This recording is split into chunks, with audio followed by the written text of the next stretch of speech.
Your dad introduced you to Bitcoin? Yeah, you believe that? Yeah, I do. Well, I introduced my son to Bitcoin, right? Oh, you did? Yeah, How old's your son?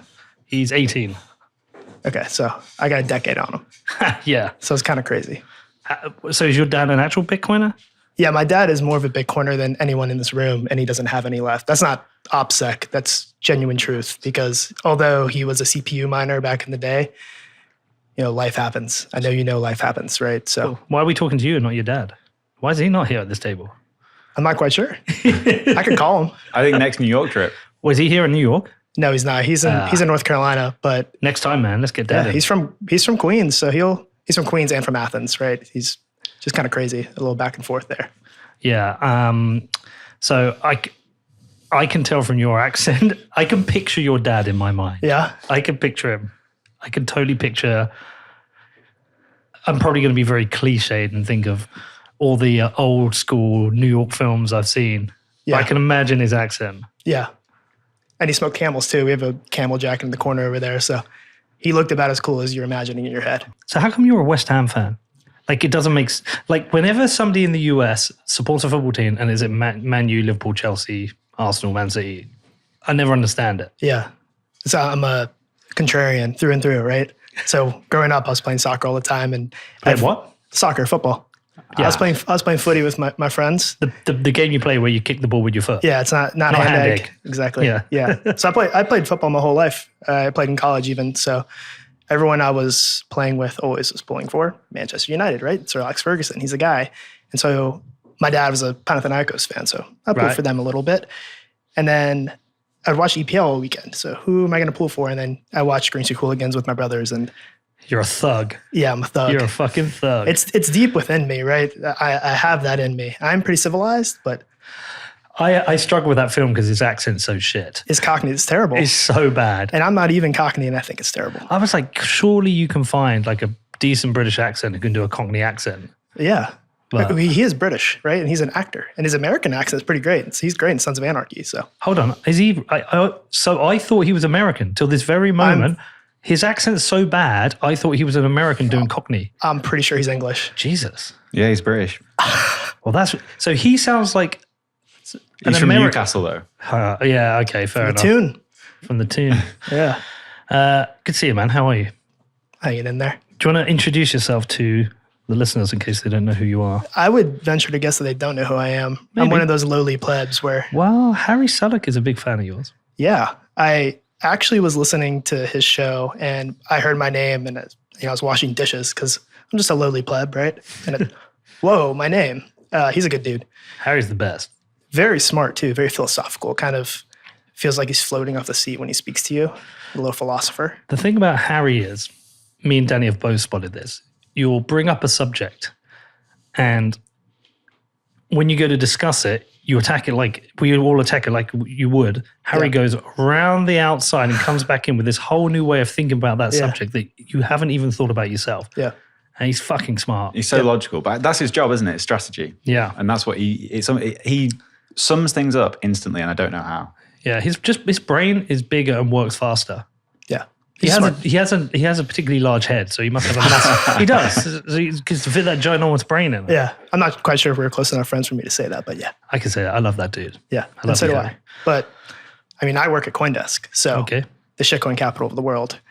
And I am our resident Bitcoin maxi. I started off as a research analyst writing about Bitcoin, and our research team kind of devolved and turned into something else. So I've become somewhat of a columnist who writes longer form things, just, about Bitcoin, about the market in general. I have a background in finance. I started in investment banking, did that for far too long, about 5 years, got pummeled in the bullpen and made my way over to a Bitcoin adjacent job. So we've been talking a little bit recently about ordinals, and I'm not going to get into that with you today. But one thing that seems to be a thing at the moment, American Hodl brought it up yesterday. He said a standing army destroys itself. And it feels like there hasn't been a huge amount to talk about, argue about, debate about recently. And I'm just like, my observation at the moment is that there's a lot of people who don't really know what to do at the moment with Bitcoin, what to say, what to talk about. And I think because of that, we've had this big influx of new people coming into Bitcoin with new ideas, whether it's macro people, governance people, philosophers, energy people. Yeah. And that's shifted the entire discussion regarding Bitcoin. Anything which is like about toxic maximism just it seems almost like juvenile and irrelevant right now. And people are like hungry for bigger discussions about tangential subjects related to Bitcoin. Is that kind of something you've noticed? Yeah, absolutely. And it's a good thing. We want to have as many Bitcoiners as possible. And as much as I think the earlier crowd would like to just talk about Bitcoin forever and ever and ever and how amazing it's going to be, for it to be successful, it needs to kind of just disappear into the background and become our base money and just how our economy works, right? And to do that, we have to bring more and more people in. So as more and more people come in, we're going to have these new ideas, right? We see the generations that have come into Bitcoin. It was cyberpunks and libertarians. And then I'm not quite sure what it was after that. And then we have this toxic maximalism that was forward of the COVID Fed-driven culture. And then now it seems like ordinals might be pushing some non-Bitcoiners to come in. And that's fine. The thing that makes a Bitcoiner is not anything with culture. It has to do with liking Bitcoin, having Bitcoin. Using Bitcoin. Using Bitcoin. You make me think of that term when people say you're not a proper Bitcoiner. And I always fucking hate that. I'm always like, well, what do you want about? What's a proper Bitcoiner? Yeah. What's inscribed in the protocol that says this is how you must be a Bitcoiner? Yeah. I mean, I feel very strongly that I just don't want to fucking talk about Bitcoin forever. If in a decade I'm talking about Bitcoin on a podcast that isn't the biggest podcast in the world, I'm not interested in it. I want it to disappear into the background. No one runs around saying, "Oh, I'm a US dollar-y or a dollar maxi." That's fucking weird. Well, Schiff is a gold guy. I mean, gold bugs should be on the same page as Bitcoiners. And I've known my fair share of gold bugs because my parents own a restaurant in the country in North Carolina. And, they'll be, I remember when a burger was a nickel. I mean, we have, God, people have heard this so many times on the podcast, we've bored of it, but we have this ongoing debate. So when is this not called what Bitcoin did? Yeah. Not just like an ego thing. Yeah. I mean, I do have that desire to have conversations that are outside of Bitcoin. We do it a lot. We just did, was it 8 shows in a row? 6 shows? Yeah, it was 2 weeks show, so 6 shows, yeah. So what we do is every now and again we make shows which aren't about Bitcoin, but like subjects that are tangential to Bitcoin, sure. Right? And they finally get away with it. I decided, Danny wasn't sure. I said, let's release all 6 of those shows we've made, which aren't Bitcoin shows, all in a row and see what happens. And look, the downloads dropped 15 to 20%. Yeah. But I think we went through our reputationally our best period in terms of people writing to us to saying, I am loving the content at the moment. So we lost the Bitcoin only people, but we created more loyal listeners in terms of the content. Yeah. And so there will become a time where this isn't what Bitcoin did. It's just, a Call My Show or something else, Incent, whatever it is. It will still be a Bitcoin show, but it won't be a Bitcoin show. It is all the subjects that Bitcoiners care about. Yeah. Energy, philosophy, money, macro. It's topics people care about. People are Bitcoiners. All people should be Bitcoiners. Everyone should be a Bitcoiner. People are Bitcoiners too. Right. People are Bitcoiners too. Exactly. That's actually probably a funny way to say that. But it's as if you were a preacher and you're standing in the pulpit and you said, God is amazing, Jesus is amazing. And then you've kind of said, okay, Jesus said we should be good people. So you didn't talk about Jesus and God and stuff, but you're talking about all the good things he did, right? Yeah. And there are tangential things with Bitcoin. There are plenty of things out there to talk about that isn't just Bitcoin, right? Bitcoin is not supposed to change. We're not supposed to talk about it all the time. It's supposed to be there, TikTok, next block, right? Well, it's supposed to change everything around us. Kind of. Well, the incentive, so everything that money touches, which has poor incentives, it hopefully contributes to things improving. But also the positive externality of considering your time preference should mean that you consider other things such as health, wellness, and such and such. Now, you could be doing all that as a non-Bitcoiner. Yeah. And as somebody who's new to Bitcoin, you might think about that stuff. Not to say Bitcoin fixes everything. I would argue it doesn't. It doesn't fix everything. It doesn't really fix anything except maybe money. I mean, Bitcoin doesn't stop Tottenham being shit. Yeah. What did Sir Alex Ferguson say? Boys, it's Spurs. 3-point lane. Yeah. It's. I actually hadn't heard that one. I like that one. That's the one I have with my buddies because so many of my friends support Tottenham. That's why I hate them. Because my problem with Tottenham fans is they still think Tottenham are a big club. Yeah. And it's really frustrating because they're clearly not. They're a mid-table club. Your big clubs are your Man U, Man City, Arsenal, Chelsea, Liverpool. Yeah. And then you've got your next level, which is Tottenham, Newcastle, Leicester, Villa. They're one of those. Now they think they're top tier. They act like they're top tier. Is that Harry Kane? Well, but they're not. I mean, they're just. Yeah. I mean, at least Leicester win trophies. Yeah. What, FA Cup and a league? Yeah. When did Tottenham last win a trophy? I'll have a look. Was it before Bitcoin was invented? Was it before? Was it? Yeah. I think it was like 1990. The one that So Bitcoin doesn't fix Tottenham. No, I can't fix Tottenham. Nothing fixes Tottenham. 2008. 2008. Yeah, before Bitcoin. So you think Satoshi was a Tottenham fan? He should have inscribed that into the Genesis block. So it doesn't fix everything. So is that you as an outsider coming in? Is that something you find particularly frustrating? Yeah. And I'm a pretty hyperbolic person, just in general. But if, say I'm a regular person, a normal person, most people have heard of Bitcoin before, right? And the only thing I know about Bitcoin is that it exists. And you come up to me and you look me dead in the eye and you say, Bitcoin is going to fix healthcare. It's going to solve the mental health crisis. It's going to fix our food supply chain. It's going to end wars. It's going to get rid of all the lead in the air. I'm going to look at you and I'm going to roll my eyes so fucking hard that I sprain my eye sockets, It's absolutely ridiculous. And then why would I take anything you say after that at all seriously? All right, give me one. Let me have a go at rationalizing. I mean, what did I say? Mental health crisis? I don't think money fixes the mental health, whatever the mental health crisis might be. Okay, so I'm not a psychologist. But let's say, well, why is there a mental health crisis? I think there's a combination of things. It's social media, child pressure, life pressure. I can make an argument that a lot of this has come down to parents not spending enough time with their children because they're getting squeezed. What used to be one salary used to pay for a house, a car, and a holiday. 2 salaries now can't even pay for all that. Yeah. The pressure on parents is to work harder. They're leaving their kids to their own devices. The family unit's been broken by the breaking of the financial system. By improving the financial system, changing the incentives, you would have more time for families to be with their children to dedicate to raising them in the right way so they face less of these mental health issues. Sure. I mean, but you don't lead with, we're going to solve it. It's Bitcoin has a marketing problem, I guess, is the way you could say it. Where did that come up before? That's Neil Berkeley, the guy I make films with. Okay. He thinks Bitcoin has a marketing problem. Yeah. I agree. Besides that, the grandiose claims, these hyperbolic statements, you also have really crappy UX. I mean, a lot of the really, really good wallets have terrible UX. The best way to use Bitcoin wallets is to have a non-custodial wallet, right? And if you want to use Lightning, a non-custodial Lightning wallet, which means you have to have your own Lightning node, which you connect to over Tor.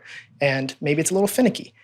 That's a pain in the ass. It's better to use Wall of Satoshi or something where it's very, very simple to send Bitcoin. Yeah, dude, listen, when we were at Pacific Bitcoin, we had a little store where we were selling Rail Bedford merchandise and stuff. And people want to pay in Bitcoin. One guy actually had his non-custodial Lightning wallet connected to his Lightning node. It took forever. Yeah. It failed. It didn't connect, failed. But I have sympathy. I'm like, well, we're trying to build a decentralized technology that is state resistant. These things improve. You look at Bitcoin back when it was command line interface, and then we had wallets, and now we have improving wallets. And so I'm like sympathetic to it. Yeah. But I also sympathetic to your point of view. Yeah. And to be clear, I love Bitcoin. But some people do not think that I do. Some of the sort of gatekeepers and the laser rat contingency, they don't think I'm all in because I'm critical of it. Something I love very deeply, and I'm critical of it. I've been through that, man. Yeah, I've been through that. I've been critical UX. Same. I said I didn't run a node very late on for a time when I should have been. My rule on this, tell you my rule. Okay. I think I talked about this, Rob, before the previous interview. I said my rule on this is if I don't think my friends. Oh, let me back up a second. Sure. I started this podcast to help people like me understand Bitcoin. But I make the show based on what I think the audience will do and will care about. So whereas a Bitcoiner thinks I should run a node, I go, do I think my dad, brother, friends will run a node? No, they won't. So I won't. And the reason I do that is because hopefully then you'll end up getting a version of a node you don't even have to think about. It's like part of a router or something. It's part of a wallet. You forget about it. XPubs. really pissed off a bunch of people by not. I saying, I don't know what an Xpub is, and I don't care. But you should care. Yeah. And this is what. No, I don't care. And that's why, because I think if you got a random selection of people from Coinbase, random 1,000 customers, and you ask them what's an Xpub, Yeah. I'd be out of those 1,000. I'd be surprised if you had 5 who knew what it was. And then could they even answer why it matters? Yeah, and that's the point. It's like, yeah, and someone like a Matt Odell might rightly argue, well, if you want sovereign money, you have to take responsibility for this and you should learn it. Yeah. But if your background is UX and design and strategy, you understand how people operate, how people think, and you know they don't give a fuck. Yeah. I want to steal a tweet from a CoinDesker who I respect. You've had him on, David Morris. Oh, I love David. Morris. Yeah, he's very smart. How's his book coming along? It's coming along, it seems. I'm going to talk to him later today. Say hello from us. I will. But he said, and this is, I'm going to sound like I'm mixing metaphors and kind of playing on both sides, but he said that people are mid, just in general. So people are mid, but also like people are amazing. You know, we have opposable thumbs. It's fucking awesome, right? Yeah. People are very smart, but they don't want to have to deal with all this bullshit. And I mean bullshit when I say it, right? People are mid, but we believe in the people. Does that make sense? Yeah, I totally get it. I get it. Like I think you and I are probably on a very similar page with all of this. And also, you're a journalist. You can make an argument past Bloody Mudraker. You can make an argument past what I do as journalism. And so you have to be you kind of have to be objective sometimes, as best as you can be from a personal perspective, and try and say, but what if? Yeah. I can yell about Bitcoin's privacy. You're talking about Matt Odell. He's the guy to talk to about privacy, maybe Lop as well. But privacy is hard on Bitcoin. And I don't know how to make it easy. I'm a writer. I'm a think boy. I don't have anything to go forward with, but privacy is hard on Bitcoin. And it feels like it shouldn't be. Well, I think there's a distinct difference between being a journalist and being a cheerleader. Your job when you go to work every day isn't to cheerlead Bitcoin, it's to be a journalist. Sure. But I can cheerlead in my personal time, I guess. Yeah. Approaching things and being critical of it, like you're saying, is not me saying it's bad. But if I can, we're talking about mental health. If I can say that Bitcoin doesn't solve that doesn't mean I don't think it could if we fix the money. And then there's, two-parent households and things like that. So what does it actually mean to you then? What does Bitcoin mean to you? What does it improve? So, like I mentioned earlier, I've known about Bitcoin for a long time. Everyone seems like they've known about it. Oh, I knew about it. My friends are buying drugs with it. They're buying fake IDs. I knew about it in 2007. Yeah, exactly. So I'd be rich now. No, you wouldn't, because you would have sold, right? Fucking idiot. I've known about it for a long time, and I didn't really even care about it until I heard about and or met people who actually genuinely needed it. And what I mean by that is everyone in this room has a bank account. Yep. We're relatively privileged when it comes down to it. Seriously. Relative? We're the most privileged in the world. We're the 1% of the 1%, Yeah. right? Yes. We're very lucky. Absolutely. We're so lucky. I go into and open a bank account. I don't even have to go into a branch, right? I've opened a Bank of America bank account from my cell phone. Yeah. That's amazing. Not everyone can do that, right? We have so many people living under authoritarianism. Some people, if your name is Osama bin Laden, how are you going to open a bank account? Right? Yeah. It's going to get flagged. You're going to have to come in, you have to show up all these, whatever. Or you have no electricity where you live. Right. The story that got me, or where Bitcoin kind of collapsed on me, and I said, wow, this is actually something that's very profound. I read a story about Venezuelans going to the coffee shop, and they were scraping off little gold flakes to pay for coffee. That is crazy. And they have a debasing currency. That's why they're doing that.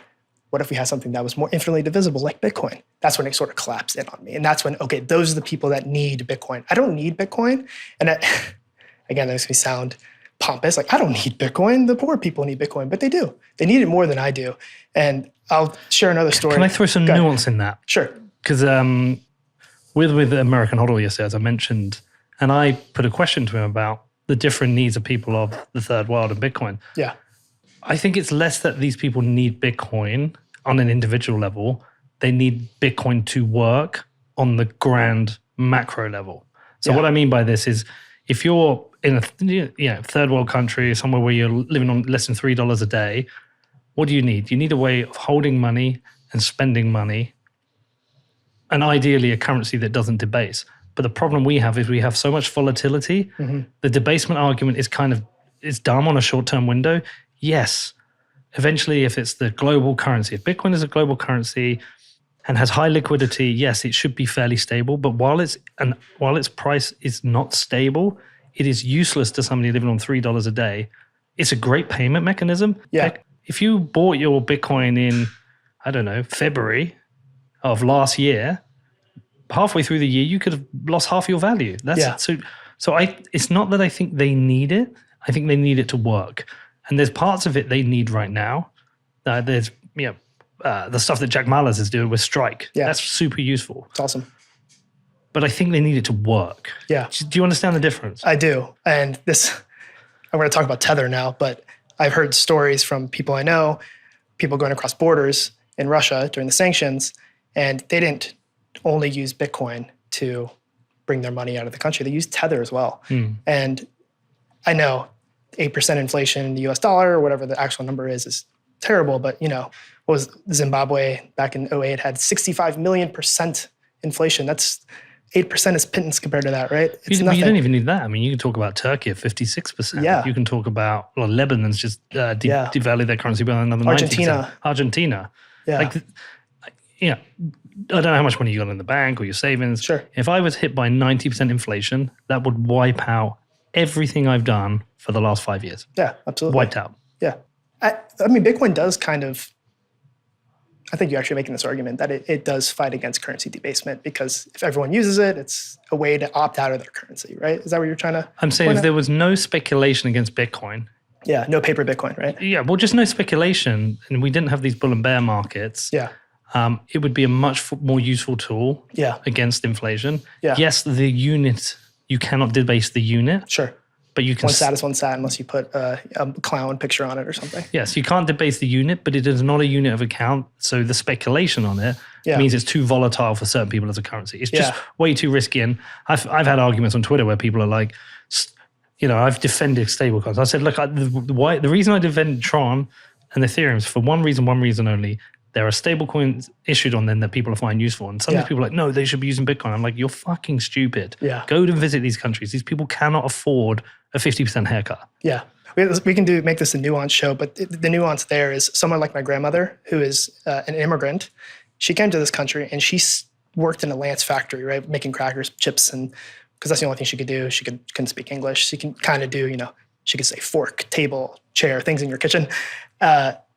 And she was really good at saving her money, but all of her purchasing power was getting just wiped away over years and years and years since the 70s, because she didn't know that, I need to buy stocks and bonds and rebalance my portfolio. And I hate using the term sophisticated, but because she's not a sophisticated investor, she wasn't able to save her purchasing power. So if we had a base money Bitcoin's treated like an asset, right? If she had a base money that was treated like an asset and it kind of just ticks up along the way, it's savings technology built in the money. So selfishly, I would have loved Bitcoin to be available to my grandmother as she was, coming up in a new country. So it's kind of cut in the other way, right? Yeah, I mean, look, these are all time frames. Yeah. Yeah, short-term time frame, unless you pick your timing right. Sure. Bitcoin's either good or bad for you. Yeah. And I'm super conscious of not having a kind of my own time bias, because I've been in Bitcoin for, let's say 6 years. Yeah. 5.5, 6 years this time. And I've done well because of that. But there are some people who've been in it for 4 years and who are down. Yeah. I mean, at some point, long time preference behavior needs to turn to short. I mean, you're not going to live forever. Right? So at some point, we need to reap what we sow. Are we going to be saying for the next 10 years, 10 years and 10 years and 10 years until we die? We're just going to do this forever? That's an issue, right? Yeah. So what does it fix then? What are the areas of Bitcoin you're super interested in? I mean, we're talking about my privilege, but I mean, the Fed what are they doing, man? Inflation at 8%. On one hand, I just said it's not that big of a deal. That is crazy as being, the world's superpower. We have the US dollar. We need a way to opt out of that. And Bitcoin does do that. And a lot of econ twit gets mad about the fact that it has a capped supply. And I think that's a load of bullshit. No one sits there and does time value money calculations whenever they buy groceries. They just want to buy fucking groceries. And so what I do think it fixes is, maybe quite loosely, fixes the fact that our money is shit for saving. And it's sort of what I talked about earlier with my grandmother. She can save in her money and not have to worry about if Apple is going to be the dominant phone for whatever, right? That's like the best stock, whatever it is. Does that make sense? Yeah. Do you think the Fed is evil, dumb, or do you think this is just a natural outcome from having central banking? I think I'm naive. I don't think that our systems and our political system in the US is evil. I really don't. I do think that the incentive misalignment with the fact that there are celebrity politicians now is a huge problem, because you like talking about politics. I don't like talking about politics because I get so angry about the celebrity politicians. I don't think politicians the celebrity ones, are doing what they think is best for the people. I think they are doing what they think the constituent that will get them elected purport to want. Does that even make a shred of sense? I literally 100% agree with you. I've just written an intro for Jason Meyer's book. Okay. And in that, I've talked for years about this, that this political cycle, the 4-year cycle, is highly detrimental to making correct policy decisions for the electorate. Yeah. It's a war between two groups. I want your votes. He wants your votes. What am I going to say to get you your votes? Because I want to stay in power. Yeah. And notice I'm talking about politics. However, the Fed is not supposed to be apolitical, but we know that's not the truth. Right? We had Donald Trump, President Donald Trump, saying, "Oh, you know what to do here." No, I don't know what to do here. So I don't know how polarized the UK is. Not like the US. It's terrible. Yeah, I think for a couple of reasons. I think 2 reasons. Firstly, we don't have a 2-party system, so we have that kind of like release valve. Yeah. You guys have a communist party or a socialist party. We have that in Greece too. Well, no, we have our communist party is the Labour Party. Oh, okay. Well, when Corbyn was in power, it was certainly a socialist party. You're over here for me right now. Okay, so we have Conservatives and Labour are 2 main parties. Okay. Conservatives are your more fiscally conservative party, but also they're more, I would say they're more for the elites. Yeah. Some people say the elites, the higher paid, because people who pay the most tax, they tend to be the higher paid, and they want to pay less tax. Although my dad, working class, my dad always voted Conservative because he was like, they take less of my money away by tax. Yeah. I work fucking hard, leave my money alone. Yeah. The Labour Party tend to be more socialist, more have a deeper relationship with the unions, and tend to be those who a bit more like the Democrats. They want kind of free healthcare, everyone wants free healthcare in the UK, but free education, those kind of things. So I think because we also have the Liberal Democrats, but they're kind of, if you don't want to vote either party, you kind of tend to go for them. They're kind of like your champagne socialists, your middle, they're like your middle class. They're your middle class voters who are embarrassed to vote Conservative, because Conservatives are seen as they're actually the rich people party. Yeah, people call them Tory scum. And they tend to think they're very inconsiderate about the rest of society.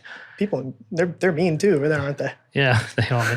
But we have the Green Party, which has quite a solid position. So we just have that. But I think the even bigger reason, we don't have news channels dedicated to a particular wing of politics. Yeah. The BBC, I can see the criticism because it's essentially state media, but also it's so regulated. Yeah. And it has so many different like watchdogs, keeping an eye on it, that they kind of have to be fair. Yeah.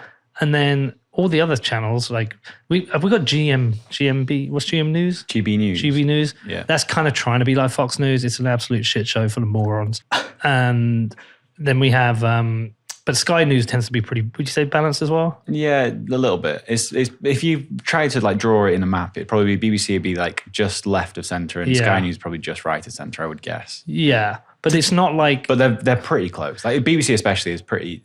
I know people hate BBC and I stand up for it all the time. I'm a statist or whatever, but I think the BBC is about the best news organisation in the world. Yeah, I would probably agree with Danny on that. Do the talking heads make a ton of money like they do in the US? No, and it's not a talking heads show. It's not a talk. They're not. There's no Tucker Carlsons, Anderson Coopers. No, we don't tend John to. Hannity. No, we have people who have regular slots, but not like that. Okay. If anything, Danny, I'd say they're both left of centre. BBC's a bit more left. Probably, yeah, that's probably fair. Okay. But I kind of trust some of the reporters as journalists more than I would trust in the US. As you should. I find Fox News / MSNBC, CNN, when you come from the UK and watch that, it's fucking mental. It's a little different.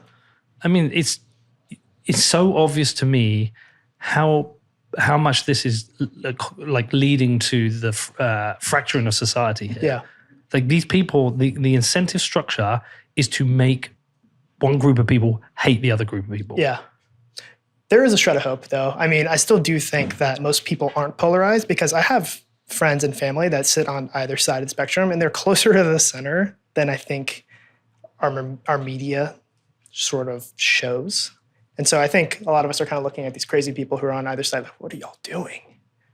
So I think there's a shred of hope in there where people are going to stop trusting them and stop listening to them and just kind of move. But the center ground has no power in that there's no incentive structure for a center ground. Well, I'm going to come back to that. Sure. There's an incentive structure for either wing to fight, argue, point out the differences, and that there's an aligned incentive structure for politicians to then disagree with each other and never give ground. Like when I interviewed Ted Cruz, I said, can you tell me one thing you like about the Democrat Party, one policy you like? He wouldn't give me one. Not even one. Not one. And so I think that's the incentive structure. Even if the middle ground's 80% rational people, where is their power to make change? Well, what is Ted Cruz going to do if all of a sudden liberals like Bitcoin?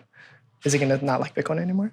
That's a tricky one. Yeah. That is a tricky one. And if he does, I mean, like if he changes his opinions like that, it shows that how shallow and how kind of like a terrible person he is, because this is not how you should be making the decisions. I understand differences of opinions on things like abortion, big key issues like that. I understand some of the challenges, the big issues that people are fighting over. But if you choose to fight on every issue, then what are you standing for?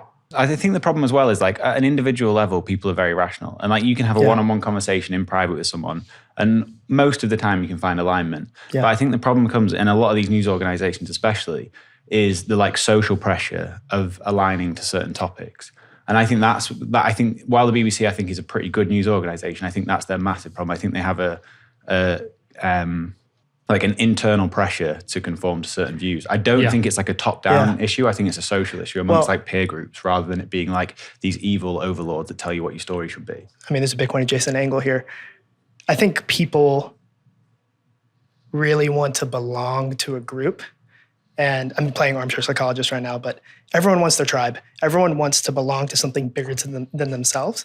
And we have people who live in New York City, 10 million people. People live in London, 10 million people, and they're piled on top of each other, and they feel all alone. I'm sure you guys know the people who have done this, and you talk to them, and they're like, wow, I don't have any friends in New York. I don't really have any friends in London. I don't have any friends. What's a big city in Australia?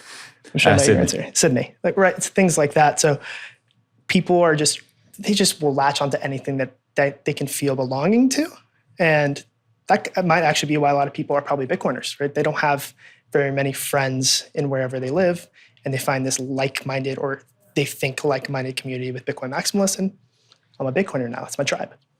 Well, I think certainly early on, I mean, I'm saying this because I am one. Yeah. Like I think a lot of Bitcoiners are kind of weirdos. Like they kind of. It's the spice of life, though. It's good. Well, they're just. I think they're rebels or people who see the world differently or know something's wrong or contrarian. Yeah. Because I think you kind of have to be to actually be able to be an early Bitcoiner. Yeah, when you think about what you're saying to people, you're saying, by the way, this money we have that we spent for years is completely wrong. What actually we need is a form of money that nobody controls, that's completely decentralized, that's digital, that has this consensus layer. Trying to explain that to people and say, what do you mean? The government doesn't? Yeah, no, the government won't control money. Remember, the government are all evil and bad. You sound like a fucking nutter. Yes. So you have to be contrarian. You have to be able to like think like that. Fortunately, what I think's been happening over the last couple of years is that kind of contrarian thinking is going mainstream. Being a contrarian is not being contrarian anymore. Yeah, because it's just like so many lies and bullshit. I think Iraq was a big point when I think that was one of the starting points when we knew we got lied into a war. Yeah. That to me was like, that's a big starting point. Then we had the financial crisis of 2008. It's like, okay, we all got fucked here. Yeah. And nobody went to jail. And there's been more and more and more. Now people are like, the media are lying to me. The politicians are lying to me. I've got no money. Everything's fucked. I think people are starting to realize. And the big hope for me, the center ground to me is Joe Rogan. I will bring him up again and again. He has managed to create one of the biggest media companies in the world, which is him and another guy in the studio interviewing people and having the ability to discuss anything, not get canceled, not care. Yeah. You can completely disagree with him. Doesn't matter. He's allowing those conversations to happen. And, you know, he openly admits he's progressive on a number of issues and he likes to shoot guns. He's a Bernie bro. Fight. Is he a Bernie bro? If you can say one thing about Bernie, at least he's been consistent. That's a Rogan line. Is that true? Yeah, I don't listen to Rogan very much. So he does, but he will have Tulsi Gabbard on. He's a big fan of Tulsi Gabbard. But he likes to shoot guns. He likes almost the conservative lifestyle, the Texas lifestyle. Yeah, he wants to shoot guns, hunt. Texas liberal. Yeah, but he has issues where he would say he's progressive and others. So he's not audience captured. He's not ideologically captured. He just says what he thinks. Yeah. And he cannot get cancelled for it, and he doesn't lose his audience for it. Yeah. And that is what we need more of, because Anderson Cooper can't do that. No. Anderson Cooper has to be a complete lefty. Yeah. Sean Hannity can't. No. Or Tucker Carlson, even worse, Yeah. absolute piece of shit, I think he is, who will literally pick up any point to fight the other side. Yeah. And these people are captured. They're trapped. Yeah. They cannot express themselves outside of the stream of views that must be held by their wing of politics. Yeah. And that is dangerous. Yeah. I think I found your soapbox. Huh? I found your soapbox. You reckon? Yeah. You love this. Or hate it. No, because you know what it is? When you're growing up in the UK, you hear of America. And like your rich friends got to go to Florida and Disneyland. You didn't get to go, but you heard about it. And it sounded amazing. And Disney as an adult is amazing, by the way. You should do that. First time I did it as an adult. It took my it's kids. amazing. But you see America from a distance. It's like land of the free. It's amazing. Everything's amazing. Everything's big. Hot dogs and hockey and like everything's amazing. And then I started coming, and there's no country I've traveled to more than America. It's like 80 times now. I absolutely love it. And my experience of America, living it, meeting you today, hanging out, is entirely different from social media and media. Absolutely. And so what we see of America on media in the UK is very different from the experience coming here. And I see a great nation of people tearing each other apart because of the incentives of the politicians and the media. A very small group of people who are fucking it up for everyone else. Yeah. And it annoys me. Yeah. I will defend America to the end of time. I am proud to be an American. I am proud that it is what helped bring me here. My grandmother was going to be a tobacco farmer in Greece. She got her family and came over here. And I got the opportunity to be a tobacco farmer if I so chose, right? That is an amazing thing. And so I totally agree with you, right? Social media has ruined the world, right? As long as it stays on social media and doesn't enter our real life, I think we'll be okay. I think we're in this really weird post-COVID time where everyone was staring at their damn computers all day and they got stuck in their echo chambers. Bitcoiners got stuck in their echo chambers. No coiners got stuck in their echo chambers. And while we're saying all these terrible things about the other guy and the enemy, we're not quite enemies. We're all one human people, right? That sounds like kumbaya bullshit, but we're part of this big system. And I think it's actually, there's a part of Bitcoin, I'm kind of getting on a tangent now, but Bitcoiners love talking about individualism and how Bitcoin kind of pushes that forward. Oh, you're your own person, self-reliance. But if you actually think about it, Bitcoin does a really, really good job of highlighting exactly the opposite. If I owned all the Bitcoin, Bitcoin wouldn't be worth anything.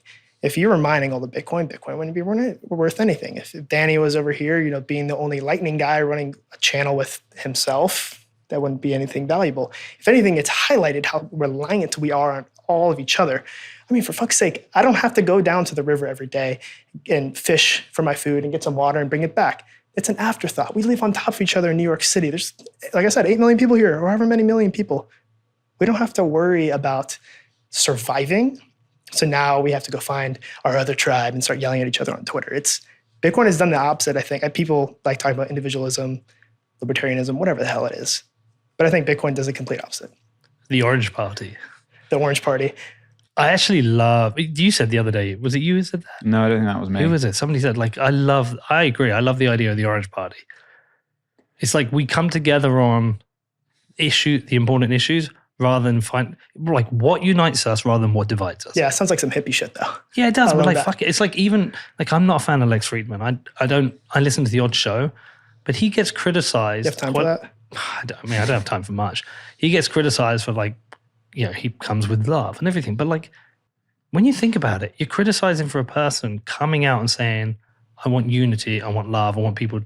And it's maybe a reflection on society that we're rejecting that. Yeah. What do you want about? You want people to be unified and to, come from a position of love. You fucking weirdo, let's fight. It's like, that's a reflection on us and society. Well, it's like some people take that to the logical extreme and they say, oh, you want one monoculture. But we don't want that. No. Just want you to love each other. And do you guys know Chad Ochocinco? Nope. Oh man, you should follow him on Twitter. He's hilarious. He's an American football player, 85. Chad Ochocinco, and all he says is "I love you," and he say, how can I say that I love you if I've never met you? Say, because I love you, right? It's, again, I sound like such a hippie, but it's true. Like, it's great. Hippie, bro. I'm such a hippie. People, it's funny. My closest friends know that I probably lean more liberal, and I think a lot of people think I'd lean the other way, which makes me an enigma. It makes me feel cool, right? I'm a contrarian. Show him my pinned tweet. Okay. I think you'll like this. I'm curious what you think on the Orange Party stuff. You didn't really answer, because I don't know if voting on policies just because it aligns with Bitcoin is a good idea. Sorry, I'm looking at this tweet. That's what the people in the UK think of you. That's how Americans see Pete versus how Brits see him. That's hilarious. So the Orange Party is, we only care about Bitcoin, or the policies only are beneficial to Bitcoin? Is that the idea? I think it's like you vote on what's beneficial for Bitcoin, yeah. Is that right? I think it's that, but I also think it's like, it's an exit valve from two-party politics in the US. It's not being politically, ideologically driven. Yeah. It is saying, we're exiting that. Let's come together. We might disagree on other things, but let's disagree on the issue rather than because of who we are. So there's like, it kind of brings us to a bit more unified and say, let's just focus on, or maybe I'm wrong. Maybe it's just single issue voting. It's Bitcoin and that's it. Yeah. I don't think you get very much support for that. There are not that many Bitcoiners. It's a really small echo chamber. Mm-hmm. I mean, what do we say, 100 million Bitcoiners in the world? Yeah. Is that what they say? Whatever the number is. That seems like a lot. Yeah, it's more. That seems high. It's more than the population of the UK. If I'm someone who believes that Bitcoin should disappear into the background and just become base money, then I would not vote for the Orange Party. I don't think. Because I think this, God, people are going to hate me for this. I think that the state should exist in some capacity. I don't think that... You status cuck. I don't think we'll survive in anarchy, right? And I think the people who believe that they can survive without the government are the ones who probably can't. The ones who are on social media saying they're truly anarchists, I don't know if... I mean, there are probably a few of them. I agree and disagree. Okay, so tell you where I agree. My brother's an animal. He would survive as an anarchist, and he loves the state. He was in the Marine Corps. So I agree and disagree. So I am also somebody who's a proponent of democracy. Mm-hmm. It's not so. I don't even feel like I need to say we need government. I feel we will always have government. If you get rid of government, a new government will come because there'll be ways to organize yourselves. Like if you went magic red button, government's gone, what's going to happen? People are going to start being worried about safety. Yeah. And so it's like, well, how do we become safer? Well, let's work together. Let's build a community. Yeah. Okay, in the community, how's the community make decisions? Well, we need a decision maker. Yeah. Well, you need a leader. That's right. You've created government. Yeah. Every time you get rid of government, you create government. We have government within our podcast. There's 6 people at work. Yeah. I am the leader, but it's authoritarian. We have government within my family. It's authoritarian. Yeah. But there's a certain amount of democracy in this. Like if Danny's got an issue, he can come to me and we can work through it. Yeah. But like government exists everywhere. Yeah. You might call it something else, or governance exists everywhere. Oh, yeah. Because that's the G in ESG we don't talk about. Well, because you have to have ways of organizing people. Yeah. You know, companies have governance. Charities have governance. Football teams have governance. Everything has governance. There's ways to organize yourself. You're not going to have 300 million people suddenly completely be an individual. Yeah. And so I think you will always have it. My worry is, my worry with democracy is that we're sliding towards authoritarianism. My other worry is if you get rid of it, you maybe replace it with something much worse. Yeah, But I think democracy is broken at the moment, and I think government is broken. I think it worked, and now it's not working. Yeah. And Bitcoin fixes that. I'd argue that parts of it don't get fixed. You kind of mentioned charity a little bit. How do we deal, I say deal, that sounds very disparaging. How do we help our most downtrodden citizens, the homeless, the poor, in an environment where it's Bitcoin only? How are they helping them in LA? How are they helping They're them? not. Yeah. Homelessness is one of the most confusing things to me, and I wish I spent more time understanding it, because it's so sad to me that the people who are homeless don't at least have one person in their life that could just pick them up. It's really, really sad to me. It's a complicated subject. Yeah. Michael Schellenberger wrote a book called San Francisco, and then he went down the homelessness rabbit hole. He did a show with Joe Rogan. I'd recommend listening to it. Okay. He talked about how he thinks he would solve it. He talked a lot about the cycle of drug issues. Sure. In some places it's too easy to be homeless. It's like, because almost of the easier. benefits. Yeah, but not easier, but it's too easy. And it's harder to be homeless in Texas than it is in where were we in Texas where they said like they banned homelessness? Oh, I don't know about that. Yeah, where was I? Oh my God. Yeah, but like what I'm saying is it's easier to be homeless in some places than others. I don't know how to solve big problems like homelessness. But there are certain things like I've for many years been very proud of the NHS in the UK. Sure. It's now broken. Okay. But I think, again, that is the reason the NHS is broken is because of a failure of governance and a failure of economic management. Yeah. Okay, that's why it's broken. But I was proud of the fact that anyone in the UK, whatever their condition, they have a problem, they can go and they get treated, and it's not going to bankrupt them. I think that's a great system to have. Yeah. Sadly, it annoys people who want absolute freedom because they think it's theft to pay for other people, right? I'm proud of the fact that in the UK, every building that gets built, every public building has to have wheelchair access. Nobody is discriminated against because they're in a wheelchair. They can get in and out of any building. I think that's great. The incentives go the other way because I bought a house and the house can be signed off by building regs until it had a ramp. And as soon as it's signed off and the house is bought, you can get rid of it. Yeah. So there are stupid things That's that happen so other ways. I think it's a measure of a civilized society, how much it looks after its most vulnerable and its weakest. Yeah. And I absolutely support that. I am happy to pay tax. I pay too much tax, but I am happy to pay a tax to contribute towards it. Yeah. And now if you get rid of that, will you build the gap in a voluntary way? Food banks are a voluntary system that work in the UK. I think it's 100% voluntary based. Danny will check. But certainly you do your shopping, there's a box at the end, you contribute something, that food gets distributed.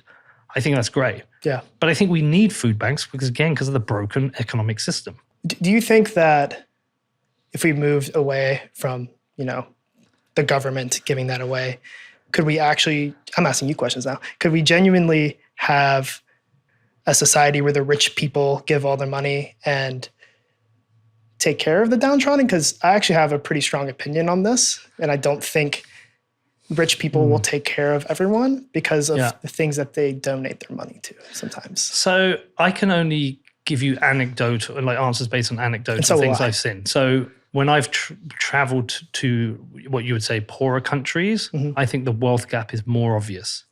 Between the rich and poor there. Yeah. Okay. So certainly places in South America, I think there's a much wider gap. It visually looks like a wider gap because you can have fences and walls on one side of favelas, on the other side you've got big houses and mansions. Yeah. I don't know if that's because of a weaker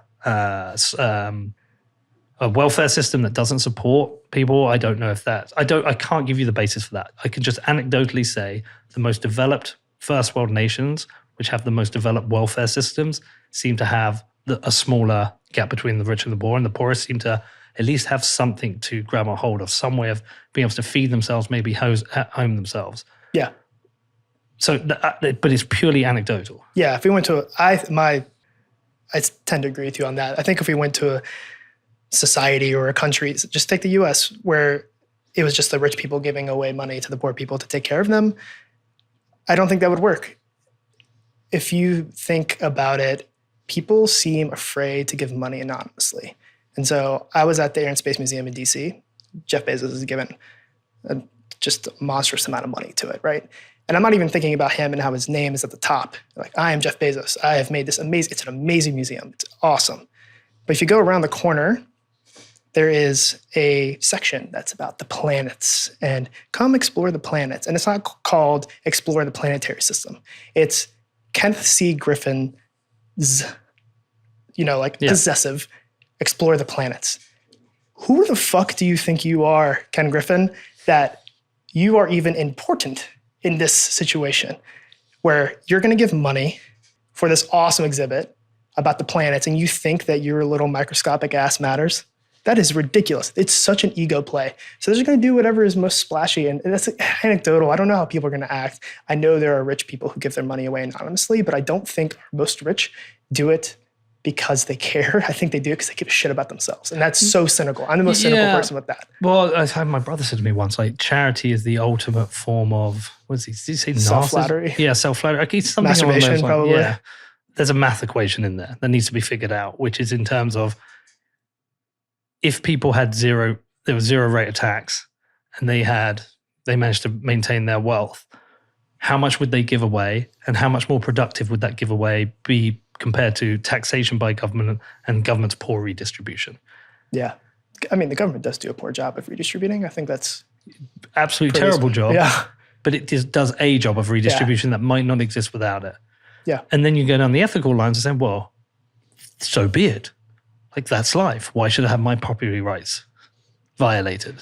Well, because we were just talking about the human experience, the kumbaya. Like, you still turn on your water your sink on for the water, right? You're not hunting for food. It might have seed oils in it, but you don't have to hunt for it. Well, but at least Bitcoin, the great thing about Bitcoin is forced me to question all of this. Do you genuinely, I keep asking you questions, but it's fun to do it that way. I'm Socratic. I'm the Socratic school of thought. That's fine. We're good.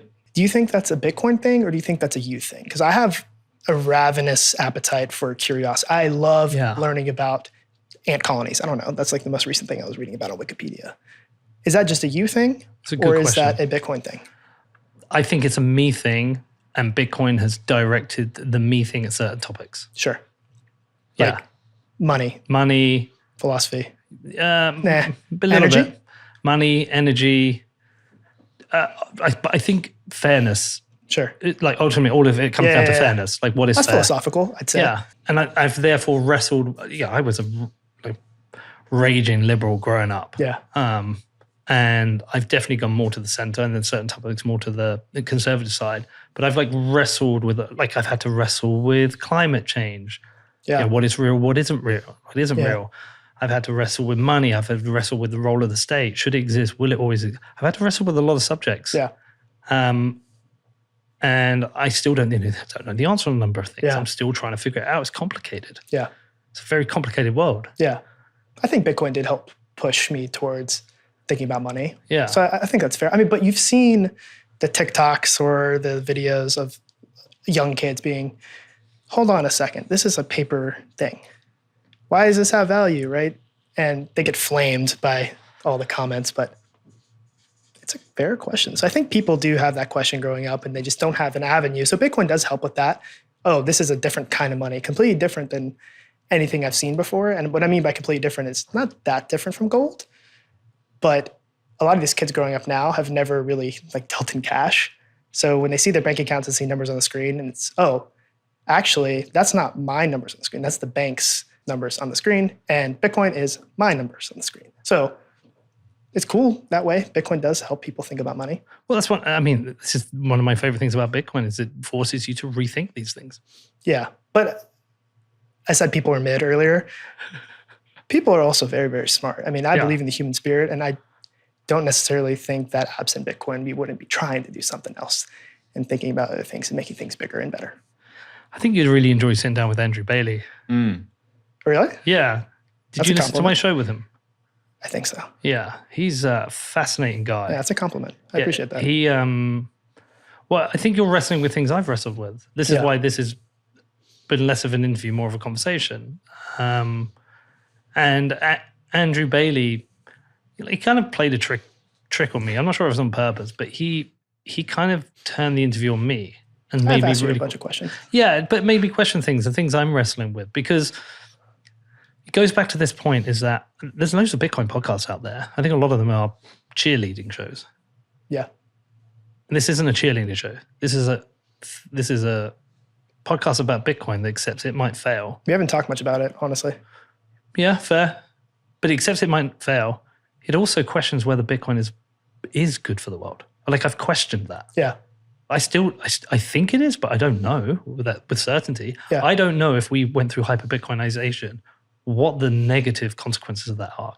Could we see a complete collapse in society? Yeah. Could we see a lot of death, blood come from that? Could it ultimately be a net negative? Yeah. I don't know. Yeah. Don't a lot of people say it will get worse before it gets better? Isn't that sort of like the rallying cry around that? Yeah. And does it get better? Does could it be a catalyst for human destruction? I just don't know the answers. Yeah. Oh, well, I'm going to say the corniest thing ever. I think it matters what Layer Zero is doing, and Layer Zero's people. I think money, it sounds a little corny. I think money is an instrument for change, but it's not the change itself. And it's a very powerful tool, and it depends on who wields it and what kind of change gets implemented. If a bad person has good money to make change, they're going to make bad changes. Throwing good money at bad doesn't do a damn thing. Yeah, I agree. Yeah. So Bitcoin what we therefore need is a fairer system of money where there's less ability to game the system to acquire more of it in an unfair way. And if we do that, then hopefully you would see a wider distribution of money and a fairer distribution of money amongst good and you will get bad, but you will get a fair distribution of money. Yeah.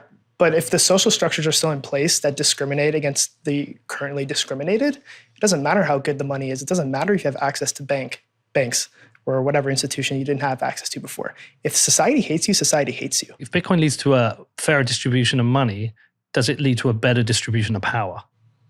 Well, no, I don't think so. I still think power is this is very philosophical. Power is so strange to me, especially when you consider that a lot of people who are in power, and especially in totalitarian societies, and I'm not pointing to anyone right now, whoever may be listening, but they're always short and small, right? Maybe not always, but for some reason, people listen to what they have to say because of the guns.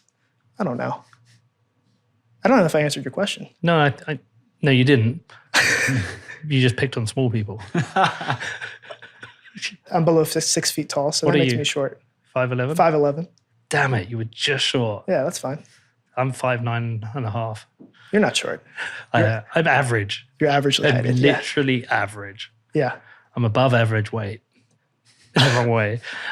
So my point is money is power, right? When you have money, you have power. Yeah. You just do. Yeah. You can do more in different ways, right? So you have the power to change people's lives. Yeah.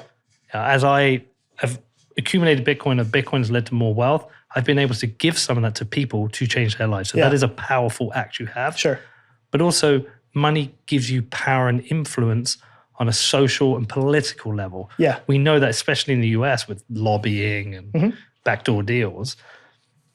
Now, if you had more money in the hands of good people, does that lead to a better wielding of power and a better society? Yeah, and leaving aside the fact that what is good is up to the eye of the beholder. Of course. But yes, if good people have money and bad people have less, that would be better. And if the Cantillon effect benefits the people who wield that power in the worst way possible, by getting rid of the Cantillon effect, would it lead to a fair and better society? So, God, this is really philosophical. I was a math major. You believe that? So maybe I'm misunderstanding what it is. Isn't it where manipulation of money supply increases the price of both goods and of assets? No, this is those closest to the spigot benefit more from the creation of money. And you're saying that if Bitcoin was the base money, you can't just create money willy-nilly?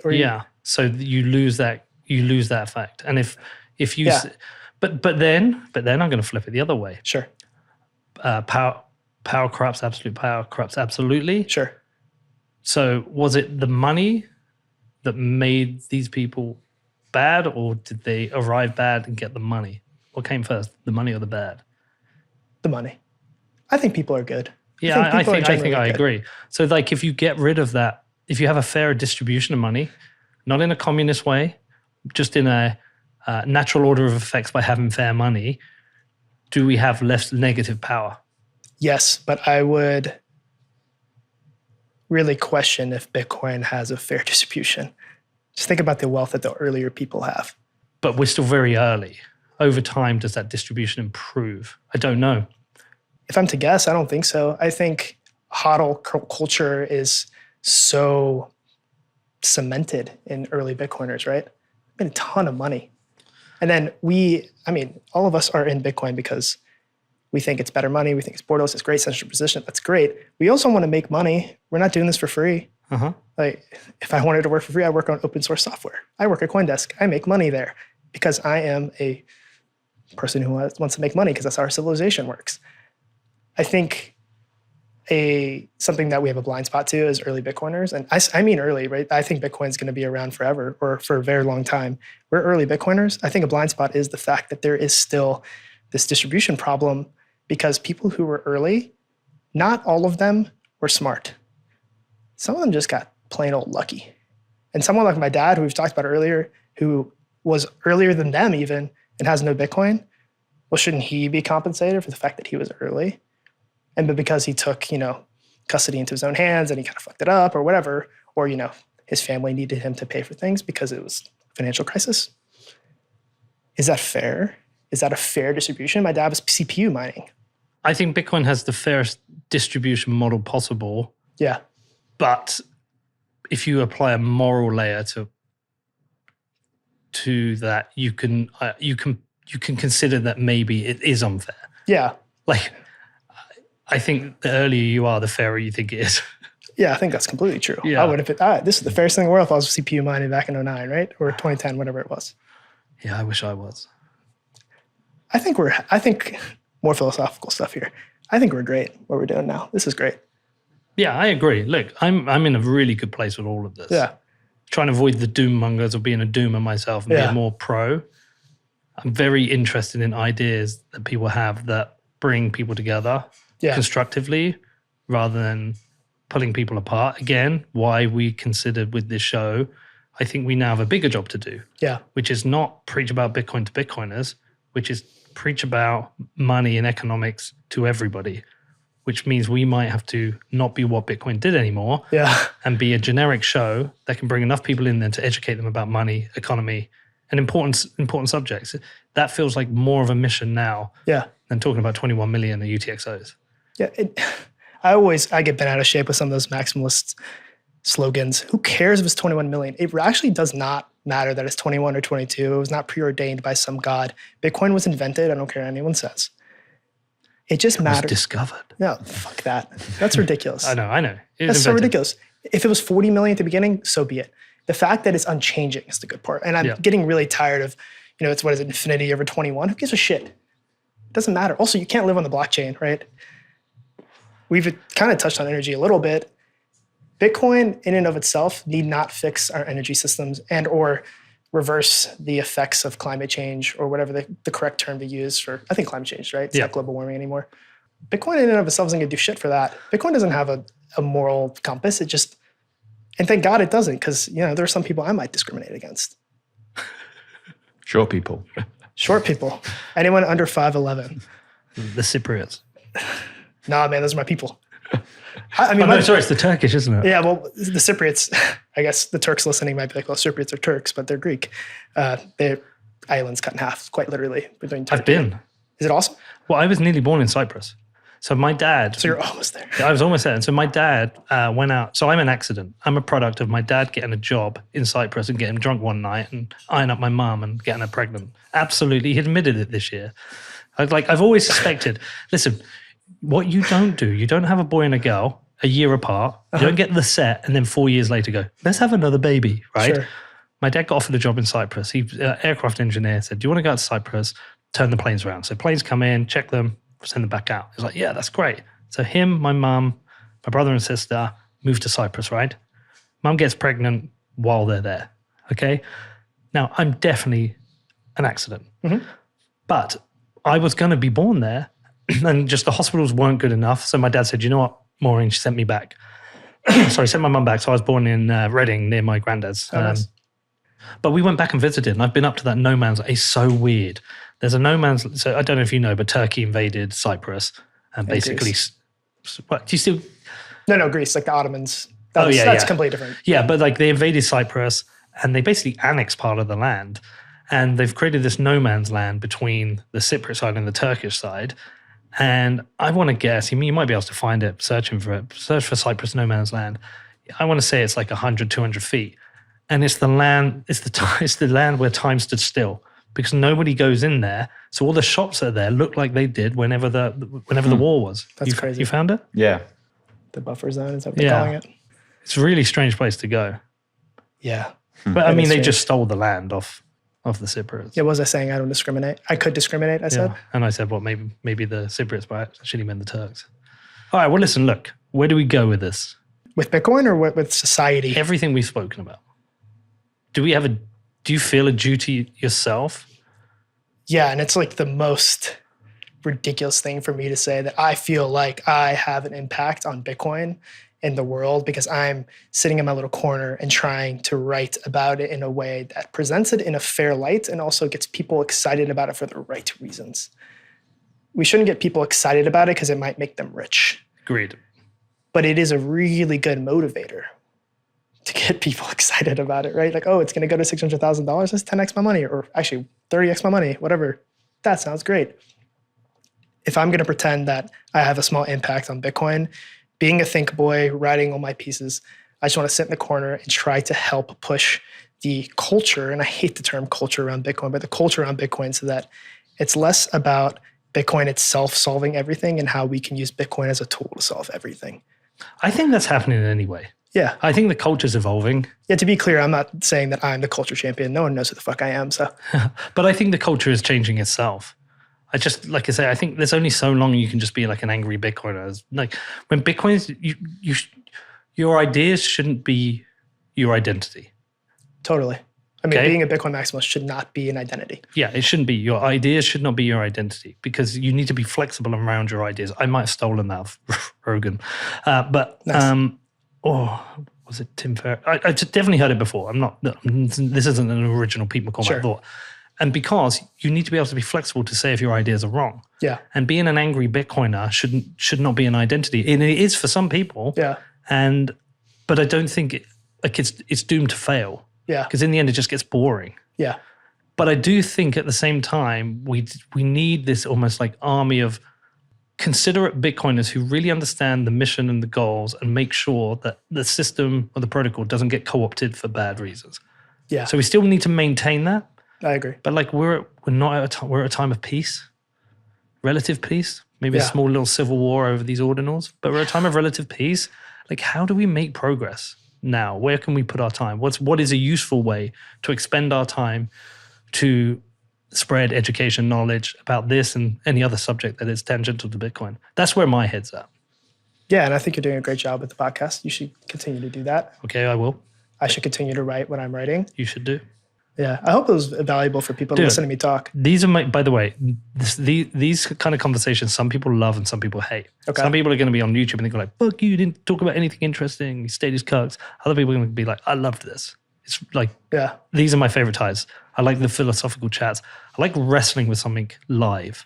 Okay. And trying to figure out where my position is and openly admitting, I don't fucking know. Yeah. I don't know. I think that's one of the most powerful things you could do as a human being in general is that humble yourself to the point where you can say, I don't get that. It's one of my... I built a whole career off it. Yeah.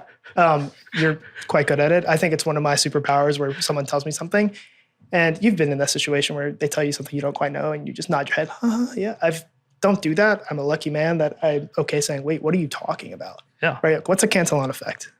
I think that's a great... Here, if that's the piece of advice, don't worry about people thinking you're dumb. Ask questions if you got them. I think that's a perfect place to wrap up. All right, George, if people want to follow you, check your writing out. Where do they follow you? Follow me on Twitter, GC Kaloudis, Kaloudis. Check me out on CoinDesk. I promise we won't bite. I write some good stuff. Awesome. And I got a book for you, but we never talked about it. Tell me. So this is the only book I recommend to people because I hate going around saying, oh, you should read it because it doesn't make you virtuous if you read, but you should read books. They're great. And this one's short, so I know you Probably do like that in a short flight. books. Tribe. Yeah, it's on great. Homecoming and and there were Belonging. only 2 copies. Thank you. My bad, Jeremy. Sorry, man. If I was going to recommend one book for everyone to read, it's The Righteous Mind, Jonathan Haidt. If I had a copy, I'd give it to you. Okay.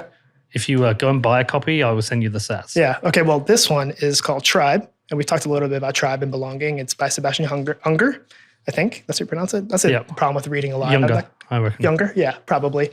And what it talks about is how modern society has kind of rejected the tribal attitude, and because of that, we feel alone in New York City and in London. So we kind of talked about that a little. It's a fabulous read. Some people don't like him because he's like a hyper masculine kind of guy, and he kind of has these weird takes. But the book is phenomenal. I will read this. Thank you, brother. Great to meet you. Let's do this again sometime. Yeah. With your dad. Yeah, with my dad, and we can talk about Bitcoin. Yeah, let's do that. How about that? All right, man. Cool.